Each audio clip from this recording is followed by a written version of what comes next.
नूह ने कहा कि परवरदिगार, इन्होंने मुझे झुटलाया है, तू मेरी मदद कर। बस हमने उनकी तरफ वही भेजी कि हमारे सामने और हमारे हुक्म से एक कश्ती बनाओ। फिर जब हमारा हुक्म आ पहुंचे और तन्नूर पानी से भरकर जोश मारने लगे, तो सब किस्म के पालतू हैवानात में से जोड़ा जोड़ा यानी नर और मादा दो दो कश्ती में बिठा लो, और अपने घर वालों को भी, सिवाय उनके जिनके निस्बत उनमें से हलाक होने का हुक्म पहले सादिर हो चुका है। और जालिमों के बारे में मुझसे कुछ न कहना, वो जरूर डुबो दिए जाएंगे।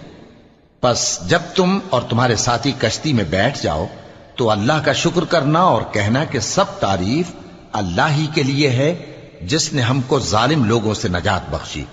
और ये भी दुआ करना कि ऐ परवरदिगार, हमको मुबारक जगह उतारियो और तू सबसे बेहतर उतारने वाला है। बेशक इस किस्से में निशानियां हैं और हमें तो आजमाइश करना थी।